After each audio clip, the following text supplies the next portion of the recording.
Welcome to our channel learning by doing with Shyam. Friends, आज जैसा कि स्क्रीन पे आपको दिख रहा है मैथ प्रैक्टिस करेंगे। कुछ क्वेश्चन ले आया हूँ मैं सीटेट में जो आए हुए हैं या यूपी टेट से में आए हुए हैं। तो इसके जो हम अगला हमारा होने वाला है सीटेट 2020 उसको ध्यान में रखते हुए इस कुछ क्वेश्चन लेके आया हूँ, तो इसको हम करेंगे सॉल्व। तो चलिए इस मैथ के क्वेश्चन को सॉल्व करते हैं और अपने मैथ जो है कैलकुलेशन को मजबूत बनाते हैं। इसको सॉल्व करके देखते हैं हम कितना कर पाते हैं। इसी तरह के क्वेश्चन आएंगे भी और आते भी हैं। ये पहला क्वेश्चन आपके सामने है स्क्रीन पे कि किसी आयताकार खेत का विकर्ण, अब आयत की बात कर रहा है, आयताकार खेत है, आयत की तरह है वो खेत, तो उसका विकर्ण की बात कर रहा है। विकर्ण यानी ये बीच वाला कितना है 17 मीटर, 17 मीटर है तथा उसका परिमाप जो है 46 मीटर है। तो परिमाप आपको पता ही है, आयत का परिमाप क्या होता है, टू लंबाई और प्लस चौड़ाई, यही तो होता है परिमाप। या आप इसको कह सकते हो टू ये लेंथ प्लस ब्रेथ यानी लंबाई चौड़ाई प्लस चौड़ाई, और ये बराबर किसके कह रहा है, ये 46 यानी 46 बता रहा है ना कि परिमाप उसका 46 है। तो l प्लस बी कितना आ जाएगा, यहाँ से l प्लस बी कितना आ जाएगा, आपका 23 आ जाएगा।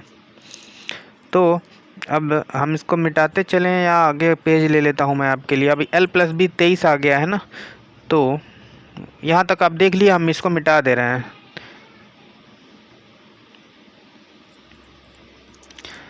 हमारा l प्लस बी 23 आ गया है, तो हम यहाँ पे इसको लिख दे रहे हैं 23 आ गया। अब क्या हमें आगे क्या करना है, हम यहाँ पे फिगर फिर से बना दे रहे हैं। यहाँ 17 था, ठीक है, 17 मीटर है, तो l प्लस बी 23। अब हम माना हमने कि जो इसकी ये लंबाई l है और ये b है। तो लंबाई l अगर हमने माना, ये जो l है ये अगर x है, तो b कितना होगा, b 23 माइनस एक्स हो जाएगा, क्योंकि टोटल तो 23 है ना। तो हम इसको 23 माइनस एक्स मान लिया हमने इस b को। अगर हमने इसको x मान लिया तो ये टोटल 23 है, तो 23 में से x घटा देंगे तो इस b की वैल्यू आ जाएगी। तो हमने माना कि जो b है वो 23 माइनस एक्स है और l है जो x है। तो अब हम इसको, अब आप देखोगे तो l ये, अब हम यहाँ पाइथागोरस थ्योरम लगा देंगे अगर, क्योंकि ये हमें अब विकर्ण दे रखा है 17, तो पाइथागोरस थ्योरम लगाएंगे तो क्या होगा, 17 square is equal to X का स्क्वायर और प्लस 23 माइनस एक्स का स्क्वायर, 23 माइनस एक्स का स्क्वायर, ये माइनस एक्स का स्क्वायर टोटल में। तो ये आ गया X square plus 23 minus X का स्क्वायर, 23 और माइनस एक्स का स्क्वायर पूरे का होल स्क्वायर है। तो आप देख लो 17 का 17 से करोगे तो 17 हमें 289 आता है, और is equal to X square plus, अब इसको करोगे तो a माइनस बी के फॉर्मूले से, a माइनस बी का होल स्क्वायर के फॉर्मूले से ये खुल जाएगा, 2 खुलेगा, इसको हम तोड़ेंगे अगर इसको, तो क्या होगा, ये 23 का स्क्वायर यानी a स्क्वायर और प्लस बी स्क्वायर यानी x का स्क्वायर, और क्या होगा माइनस का 2a यानी 23 और b 2ab यानी b माने x। तो यहाँ तक हो गया, हमने नीचे वाला लाइन ऊपर का मिटा दे रहे हैं, नीचे वाला छोड़ दे रहे हैं।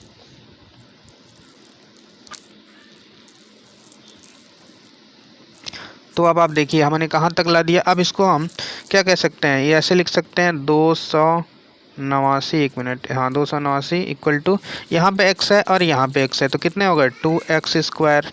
अब क्या है 23 का स्क्वायर, 23 का स्क्वायर अगर आप करोगे तो कितना आता है, 23 का स्क्वायर 529 होगा, 529, 23 को 2 बार गुणा करोगे तो आएगा कितना 529। तो हमने 529 इसको लिख दिया 529। अब क्या बचा हमारे पास, इतना बचा।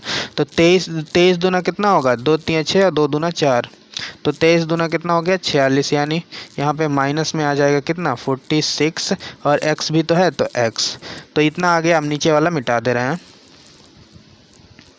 तो इतना हमारा आ गया। अब इसको और छोटा करते हैं, तो अब देखोगे आप, हम एक तरफ लाएंगे अगर सबको हम, तो हम ऐसे लिख देंगे 2x square plus 529 minus 46x, और इस 289 को भी उधर ले गया हम, तो कितना आ गया माइनस का 289 और बराबर 0 में आ जाएगा ये।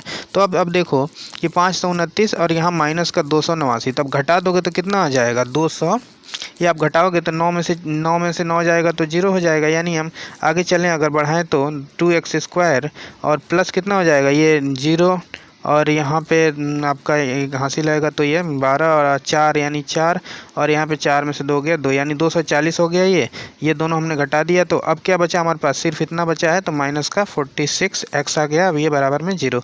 तो अब आगे हम देखें, अगर हम इसको चाहें तो 2 से अगर इसको मैं डिवाइड कर दें पूरे समीकरण में, तो ये 2 से ये कट जाएगा, फिर ये कितना आएगा 1 2 2 एकम 2 2 दूना 4 यानी 120, और ये कितना आ जाएगा 23x। तो कितना आ गया friend, x square plus 120 minus 23x। तो हम इसको ऊपर लिख देते हैं, मिटा देता हूँ मैं, यहाँ पे लिख रहा हूँ मैं, कितना आया हमारा एक्स स्क्वायर आया है, और क्या आया प्लस 120 आया है, सॉरी 120, और उसके बाद माइनस का 23x, सॉरी माइनस का 23x और 0। तो अब नीचे का मिटा देते हैं सब, हमारा इतना आ गया।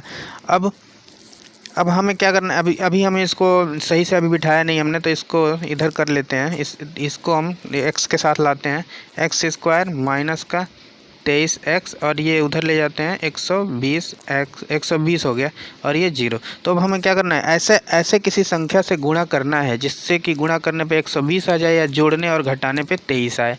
तो वो संख्या कौन सी होगी, तो आप देखोगे 15 और 8 को गुणा कर रहे हैं तो आ रहा है 120, और जब जोड़ रहे हैं तो 23 आ रहा है, तो यानी 15 और 8 संख्या हो जाएगी। तो हम यहाँ लिखते हैं क्या, एक्स स्क्वायर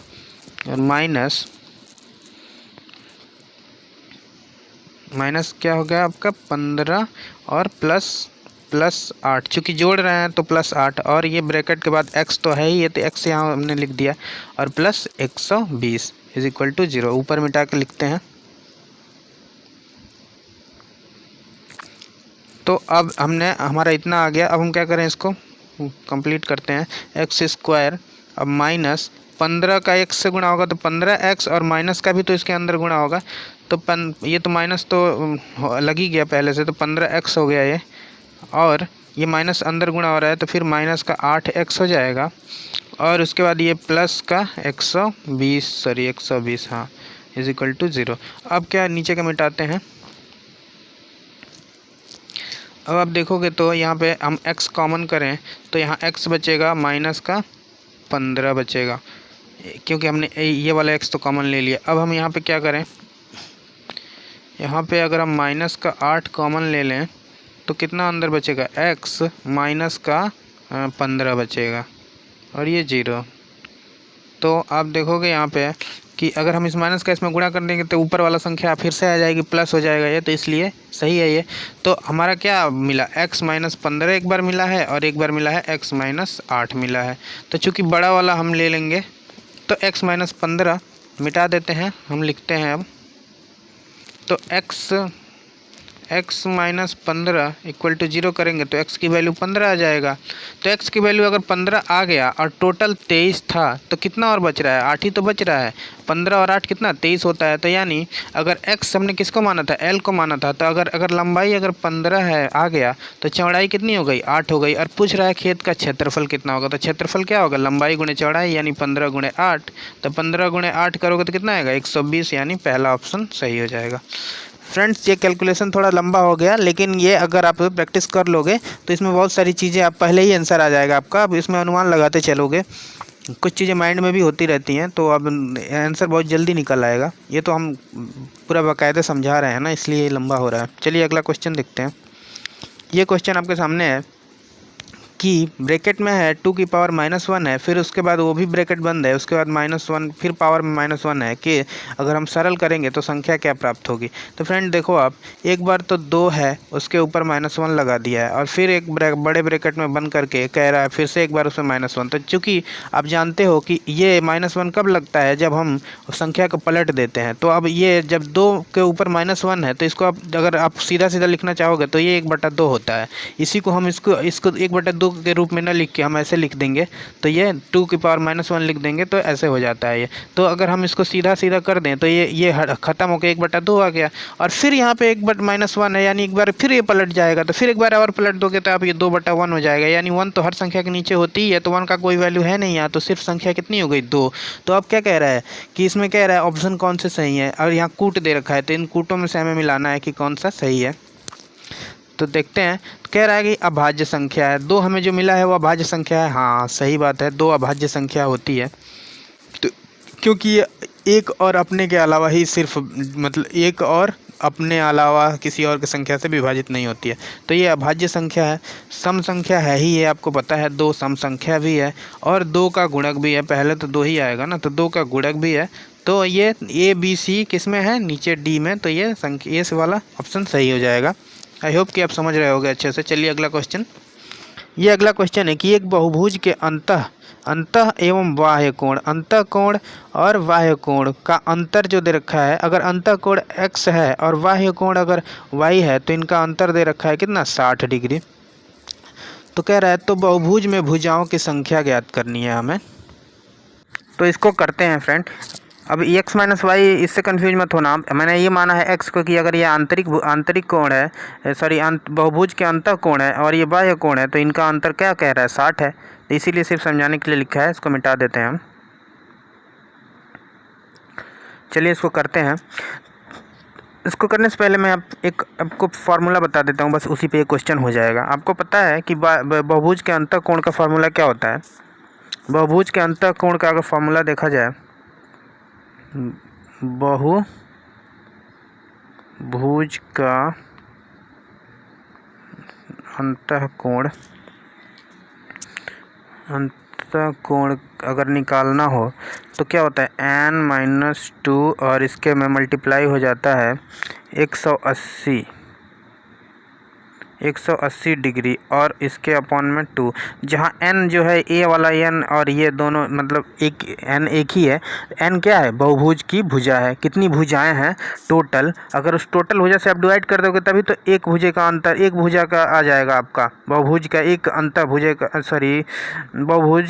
एक अंतः कोण आ जाएगा, उसकी वैल्यू आ जाएगी अगर आप पूरे से डिवाइड कर दोगे तो ये क्या है, बहुभुज की भुजा है। n जो है बहुभुज की भुजा है।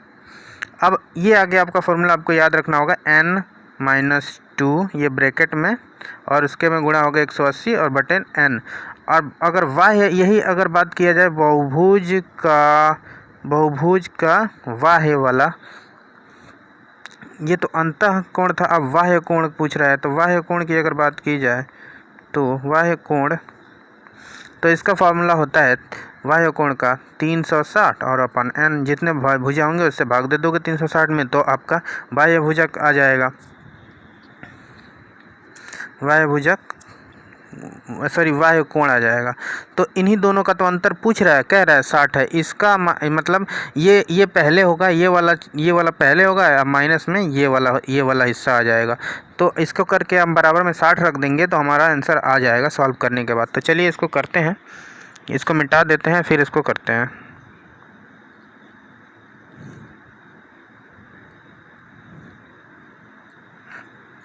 इसको मैं एक अगले पेज पे ले लेता हूँ, साफ पेज पे, फिर मैं आपको बताता हूँ। ये पेज है। अब मैंने आपको जैसा कि बताया है कि अंतः कोण और बाह्य कोण का अंतर कह रहा है वो क्वेश्चन में, तो हम क्या करते हैं, n फार्मूला हमारा था अंतः कोण का n-2 और 180, 1 मिनट, 180 ये मल्टीप्लाई अपॉन n था और ये माइनस क्या 300, सॉरी फ्रेंड कुछ गड़बड़ हो रहा है, माइनस का 360 अपॉन n, ये बराबर में कितने कह रहा है, 60 है। दोनों का अंतर 60 डिग्री है। तो अब हम इसको सॉल्व करेंगे। तो आप सॉल्व करोगे इसको तो n नीचे n है,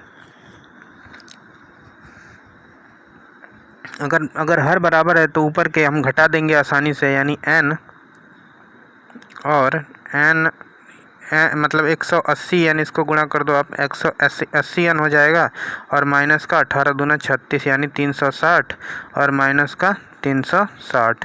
तो इस 360 से ये 360 कितना हो जाएगा, माइनस का कितना हो जाएगा, ये 180 n तो है ही, और ये कितना हो जाएगा आपका 3 और 3 600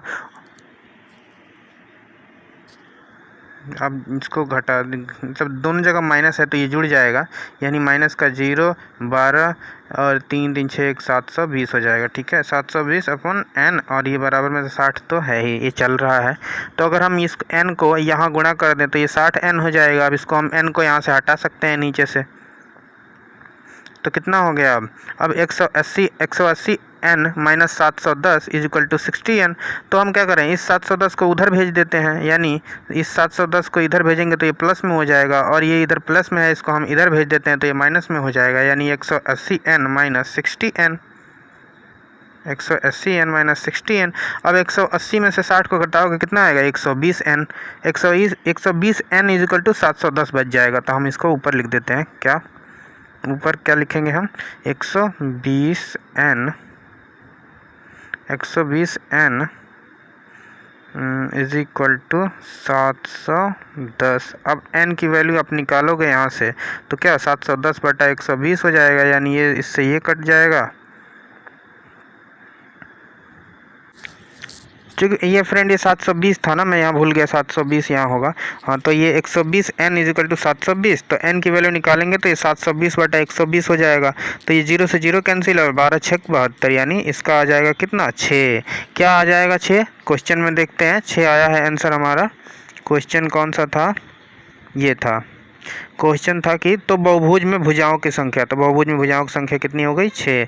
मैंने आपको बता दिया है, एक बार आप देख सकते हो, यहाँ पे बताया है मैंने, यहाँ ये बता दिया आपने अच्छी तरह से, मुझे लग रहा है समझ गए होंगे आप लोग कि आपको ये फार्मूला याद रखना है कि ये अंतः कोण का है n-2 गुणे 180 multiply 180 upon 9 minus 360 upon 9 sorry n, और जहाँ n है जो भुजाओं की संख्या है उसकी, बस सॉरी हाँ बहुभुज की भुजा है, कितनी भुजा है उससे आप डिवाइड कर दोगे तो 1 का आ जाएगा।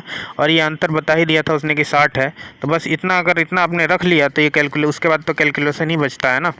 इतना करने के बाद, इतना अगर आपने इतना कर लिया तो इसके बाद अब कैलकुलेशन ही बचता है, तो आप कैलकुलेशन करोगे आंसर आ जाएगा आपका। तो आया कितना, 6 आया है हमारा। अगला क्वेश्चन देखते हैं, ये क्वेश्चन है अगला, निम्नलिखित में से कौन सा कथन सही है। चलिए इसको करते हैं, इस क्वेश्चन को। अब देखिए कह रहा है सबसे छोटी अभाज्य संख्या 1 है, एक भाज्य संख्या विषम हो सकती है, कोई सम संख्या अभाज्य नहीं है, दो अभाज्य संख्याओं का योगफल सदैव अभाज्य संख्या होता है। तो इसमें पूछ रहा है कि कौन सा कथन सही है। तो आप देखो पहला ऑप्शन देखोगे, कह रहा है सबसे छोटी अभाज्य संख्या 1 है, चूँकि ये गलत है, ये सही पूछ रहा है तो ये ऑप्शन तो गलत हो गया, क्योंकि आपको पता है कि सबसे छोटी अभाज्य संख्या 2 होता है, सबसे छोटा अभाज्य संख्या जो होता है वो 2 होता है, तो पहला ऑप्शन तो नहीं होगा।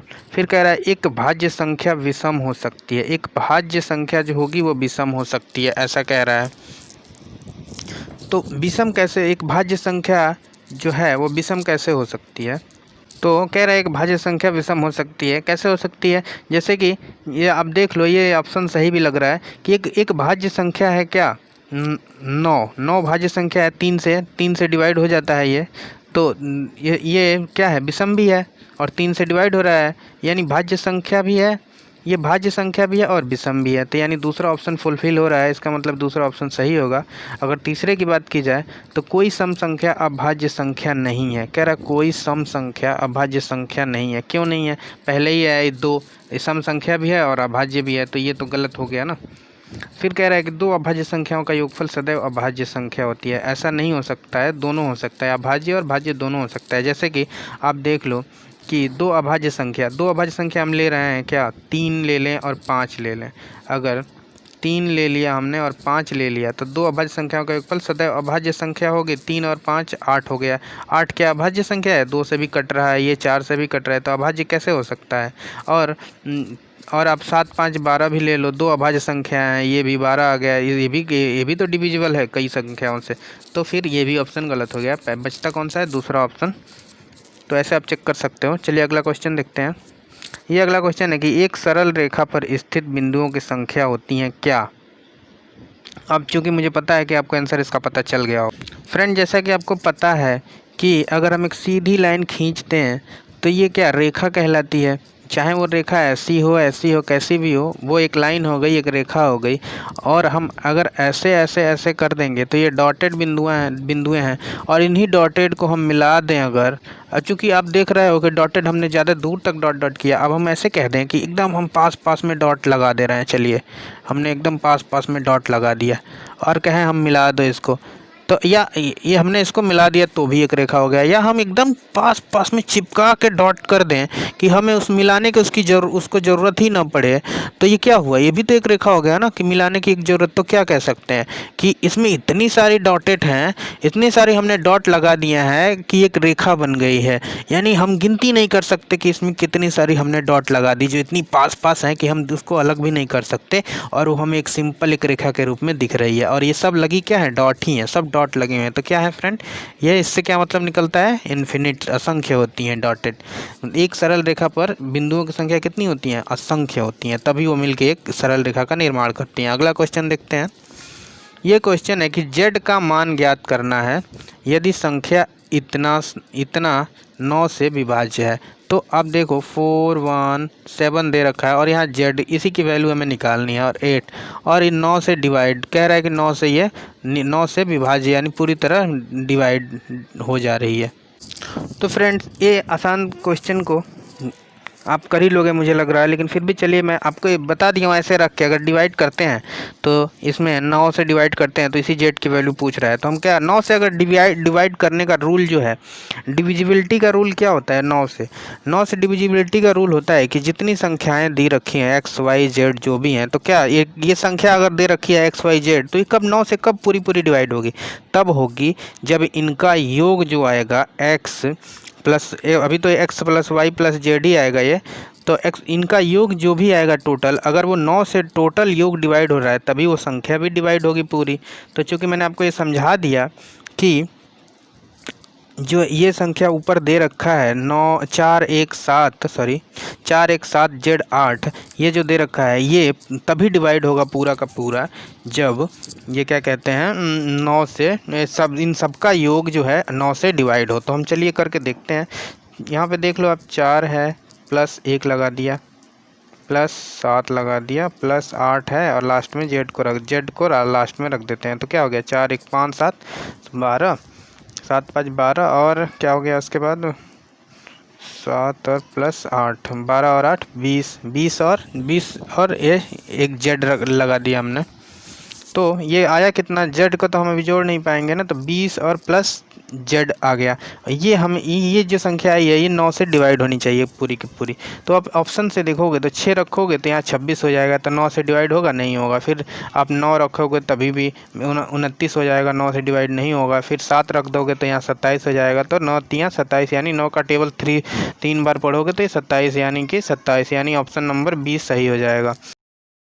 ऐसे आपको करना है। अगला क्वेश्चन देखते हैं। ये क्वेश्चन है कि एक पाइथागोरस त्रिक यानी पाइथागोरस ट्रैक ज्ञात करना है जिसकी सबसे छोटी संख्या 8 है। चलिए इसको करने की कोशिश करते हैं। अब चूंकि यहाँ पे कह रहा है पाइथागोरस त्रिक के द्वारा हमें त्रिक ज्ञात करनी है, यानी ट्रैक ज्ञात करनी है जिसमें कि सबसे छोटी संख्या 8 हो। तो फ्रेंड यहाँ पे कह रहा है कि जिसमें कि सबसे छोटी संख्या 8 है, यानी सबसे छोटी संख्या 8 है, तो ऑप्शन नंबर डी आप देखोगे तो उसमें सबसे छोटी संख्या 6 है।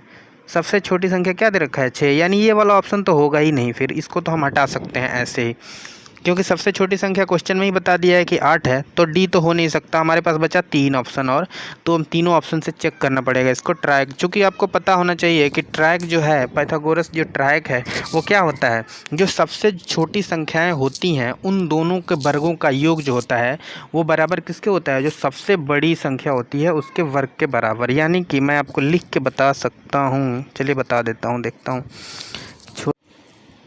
2 छोटी संख्या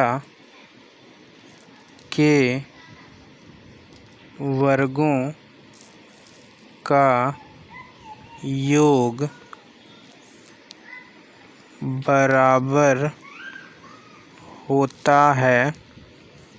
बराबर होता है किसके, अब की जो बड़ी संख्या होती है, बड़ी संख्या के वर्ग के। यानी जो दो दो छोटी संख्या जो पहले मिल जाएंगी हमें, उनके वर्गों का योग बराबर होता है किसके, बड़ी संख्या के वर्ग के। तो अगर हमने माना कि x, y और z, यानी पहले ये छोटी है सबसे छोटी, फिर इससे बड़ी है और ये सबसे बड़ी, तो यानी x अगर सबसे छोटी है तो इसका स्क्वायर, अब प्लस उससे थोड़ा बड़ा y है तो उसका स्क्वायर, और ये बराबर होगा किसके, सबसे बड़ा यानी z का स्क्वायर के। तो आपको ऐसे याद रखना होगा। चलिए उस क्वेश्चन को करके देखते हैं, कौन सा था वो क्वेश्चन। ये है क्वेश्चन। तो हमने तो एक ऑप्शन इसमें से हटा दिया था, तो इसमें आप चेक करना पड़ेगा। हम पहला ऑप्शन लेते हैं तो हम 8 का वर्ग लेंगे तो 8 अठाई 64 हो जाएगा, और प्लस 15 का लेंगे तो 225 हो जाएगा, और 17 का लेंगे तो कितना हो जाएगा, 17 का 289 हो जाएगा। तो ये हमें इन दोनों का योग 289 हो रहा है क्या, 5 और 4 9 तो हो गया, 6 और 2 8 भी हो गया, और 2 या सॉरी 5 और 4 9 होना ना, यहाँ 4 लिख दिया था मैंने। तो ये फ्रेंड पहला ही ऑप्शन हमें मिल गया सही, क्योंकि देखिए जो इनके वर्गों का योग है वो टोटल 17 के स्क्वायर के वर्गों का, यानी पहला ऑप्शन ही सही है। ऐसे आप अगर ये नहीं होता तो फिर दूसरा चेक करते, फिर तीसरा चेक करते। तो चूँकि हमें पहले मिल गया तो यही सही है। अगला क्वेश्चन देख लेते हैं जल्दी से। ये क्वेश्चन कह रहा है कि यदि 2160 जो है बराबर है 2 की पावर a इंटू 3 की पावर b इंटू 5 की पावर c, तो 3 की पावर a इंटू 2 की पावर माइनस b इंटू 5 की पावर माइनस c का मान क्या होगा, वैल्यू पूछ रहा है कितना। तो इसको करके देखते हैं। तो यहाँ पे आप ये दे रहा है 2160, और उसके बराबर है 2 की पावर a इंटू 3 की पावर b इंटू 5 की पावर c, ऐसे दे रखा है। तो a b c की वैल्यू हमें पहले निकालनी पड़ेगी। तो अगर हम देखें कि यहाँ पे क्या हम कितनी बार 2 की पावर कितना रखें और 3 की पावर कितना रखें और 5 की पावर कितना रखें कि उन सब का गुणा कर देने पे इतना आ जाए। तो यही तो है a की वैल्यू, यानी 2 का कुछ पावर होगा, यानी 2 का अगर 2 पावर होगा तो 2 गुणे 2 होगा, या 3 पावर होगा तो 3 बार 2 का गुणा हो रहा होगा 3। वैसे ही 3 का अगर जितना पावर हो रहा होगा उतनी बार 3 का हो रहा होगा, 3 का हो रहा होगा। 5 का जितना होगा उतनी बार 5 का हो रहा होगा। सब मिल के कितना हो रहे होंगे, 2160 हो रहे होंगे। तो उसी तरह हम इसको पावर को हम फाइंड करते हैं कि आखिर में वो पावर हैं कितने। तो पावर को फाइंड करने के लिए हम क्या करेंगे, सिंपल आप इसका गुणनखंड कर दीजिए, यानी एलसीएम भी ले सकते हो आप इसका। जैसे हम क्या कहते हैं, एलसीएम लघुत्तम समापवर्ती निकालते हैं, तो ऐसे निकाल लो आप। 2 से अगर करोगे इसको तो ये 2 दहा में 20, 1 बचेगा, 2 अट्ठे 16 यानी 0, ये इतना आ गया 1080। फिर 2 से जाएगा ये 2 पंजे 10, 2 चौके 8 यानी 540 हो जाएगा। फिर आप 2 से करोगे तो 2 दूना 4, 2 सत्ते 14, 270 हो जाएगा। फिर 2 से जाएगा 2 एक कम 2, 2 तिया 6, 2 पंजे 10। अब ये आ गया 135। अब 2 से तो नहीं जाएगा ना ये, तो 135 को यहाँ लिख लेते हैं, जगह नहीं है तो। अब यहाँ 3 से तो जा सकता है, 3 से करेंगे तो कितना होगा ये, 3 से करेंगे तो 3 चौके 12 और 3 पचे 15, 45। फिर 3 से जा सकता है, यानी 15 तिया 45, यानी 3 का 15 में गया। फिर 3 से जाएगा ये तो 3 पचे 15 यानी 5। अब किससे जाएगा, सिर्फ एक 5 बच रहा है तो 5 हो गया। तो आप देखोगे कि कितनी बार 2 आया, 4 बार। कितनी बार 3 आया, 3 बार। कितनी बार 5 आया, 1 बार। तो 2 की पावर कितना हो जाएगा, 4, और 3 की पावर कितना हो जाएगा, 3 बार आया है तो 3, और 5 की पावर कितना, 1। तो यही तो हो गया यहाँ पे 4 लिख दो आप, यहाँ पे 3 लिख दो, और यहाँ पे 1 लिख दो। तो यहाँ क्या कह रहा है, तो अब जो है a की वैल्यू कितनी आ गई। अब हम इसको कंपेयर कर देंगे इससे, तो a की जगह पे कितना रखा हमने, 4 रखा, यानी a की वैल्यू 4, और b की वैल्यू कितनी आ गई, 3। b की वैल्यू यानी 3, 3 की पावर कितना आया, 3 आया। तो हम b की वैल्यू कितनी रख देंगे, b की वैल्यू 3, और c की वैल्यू कितनी, 1। तो उसी तरह अब हमें क्या करना है, इसको मिटा देता हूँ मैं इधर।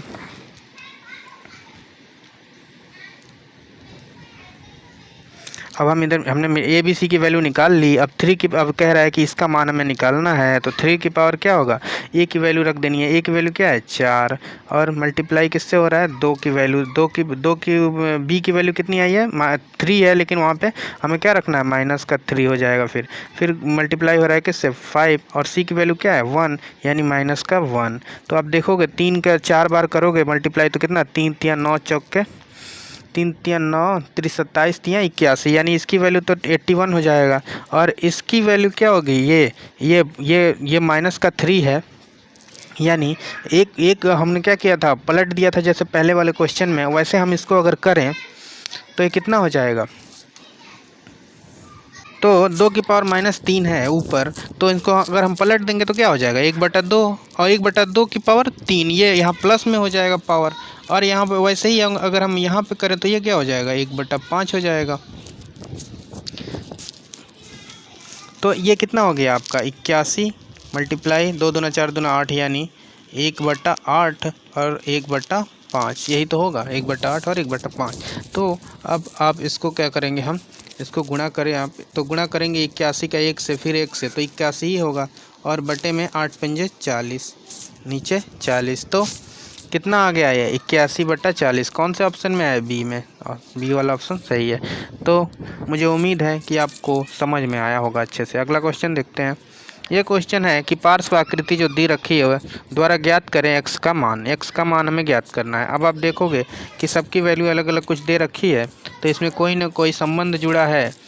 तो यहाँ पे 3 का, यहाँ देखोगे आप 3 से 3 का क्या कितनी बार पावर हो रहा है 3 गुणे 3 गुणे 3, 3 3 27, 3 बार पावर हो रहा है 27 हो जा रहा है। 4 का कितनी बार हो रहा है 4 चौके 16 चौके 64, यानी 4 का भी है 3 बार पावर हो रहा है, तो ये हो जा रहा है। तो 1 का कितनी बार 3 बार करोगे तो क्या आएगा 1 ही तो आएगा, तो ये पहला ऑप्शन ही सही होगा। 1 का है तो 1 का कितनी बार भी कर लो आएगा तो 1 ही, तो x की वैल्यू पूछा है तो 1 आएगा। अगला क्वेश्चन देखते हैं। ये अगला क्वेश्चन है कि एक घन का आयतन संख्यात्मक रूप में उसकी भुजाओं की लंबाई के योग के बराबर है। घन का संपूर्ण पृष्ठीय क्षेत्रफल वर्ग इकाई में है। तो घन आपको पता ही है क्या होता है, वर्ग। 2D में कहेंगे तो वर्ग, और 3D में इसको 3D में अगर हमने ऐसे बना दिया तो ये घन हो गया, यही तो होता है घन। चलिए इस क्वेश्चन को करते हैं। तो कह रहा है कि घन, तो घन तो मैंने आपको बना के दिखा दिया था, घन फिर से बना देते हैं। ये हुआ घन। घन में कितने फलक होते हैं 12 होते हैं, 4 उधर 4 इधर और 4 ये वाले, 4 पीछे 4 आगे और 4 ये सब दिख रहे होंगे आपको, तो 4 3 12 फलक होते हैं।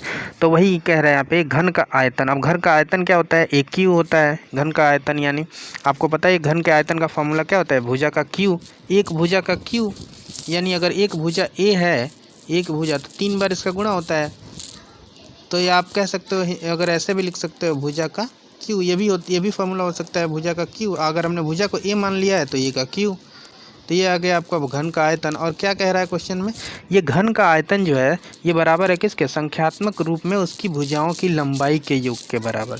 तो अगर ये जो भी जितनी भुजाएं हैं ये सब की लंबाई के योग के बराबर, तो कितनी भुजाएं हैं, टोटल भुजाएं इसमें 12 होती हैं। आपको पता है कि घन में टोटल कितने फलक होते हैं 12, और 12 फलक होते हैं, और भुजा ए हमने मान रखा है, तो लंबाई टोटल हमें निकालना है। तो 12 फलकों का तो क्या करेंगे, 12 और 1 का हमें पता है कि ए है, एक भुजे की लंबाई ए है, तो 12 का निकालना है, तो ये से गुणा कर देंगे, तो यानी फलक क्या हो जाए, ये कितनी आ गई टोटल 12 ये आ गया, क्या संख्यात्मक रूप में उसकी भुजाओं की लंबाई के योग के बराबर है, यानी ये, यानी आयतन कह रहा है घन का आयतन बराबर है किसके, संख्यात्मक रूप में उसकी भुजाओं की लंबाई के योग के बराबर, यानी कि ए क्यू इक्वल टू 12 × ए आ गया। तो अगर आप ए की वैल्यू निकालोगे यहाँ से, तो ए यहाँ पे है, ए गुणा हो रहा है, तो इसके 1 से ए पावर कट जाएगा, यानी यहाँ बचेगा कितना, ए स्क्वायर बच जाएगा। अब कितना बचेगा 12, ए स्क्वायर इक्वल टू 12 आ गया। तो ए स्क्वायर इक्वल टू 12 आया, और हमें निकालने को क्या कह रहा है, संपूर्ण पृष्ठीय क्षेत्रफल, संपूर्ण घन का संपूर्ण पृष्ठ का क्षेत्रफल। तो आपको पता है कि 12 इसके आया था, 12 ए आया था ना, A square is equal to, 1 minute यहाँ पे फिर से लिख दूँ, A square is equal to 12 आया था। तो हमारा कह रहा है कि घन का संपूर्ण पृष्ठ का क्षेत्रफल। अब संपूर्ण पृष्ठ का क्षेत्रफल आपको पता है फॉर्मूला क्या होता है, घन का अगर संपूर्ण पृष्ठ निकालना हो तो घन का संपूर्ण पृष्ठीय क्षेत्रफल, पृष्ठ का क्षेत्रफल, तो क्या होता है 6a स्क्वायर, यही तो होता है फॉर्मूला 6a स्क्वायर। तो 6 तो यहाँ पे दे ही रखा है, और हमें क्या निकालना है, पृष्ठीय क्षेत्रफल निकालना है, तो 6 तो ये है ही, और a स्क्वायर की वैल्यू हमने पहले ही निकाल ली थी, क्या a स्क्वायर की वैल्यू 12, यानी 12, तो कितना हो गया 12 × 72, यानी 72। ऑप्शन कितना किस में है, बी में, तो बी वाला ऑप्शन सही है। आई होप कि आप समझ गए होंगे अच्छे से। चलिए अगला क्वेश्चन। फ्रेंड लग रहा है ये लास्ट क्वेश्चन था, देख लेते हैं एक बार ऐसे। हाँ फ्रेंड्स ये लास्ट क्वेश्चन था।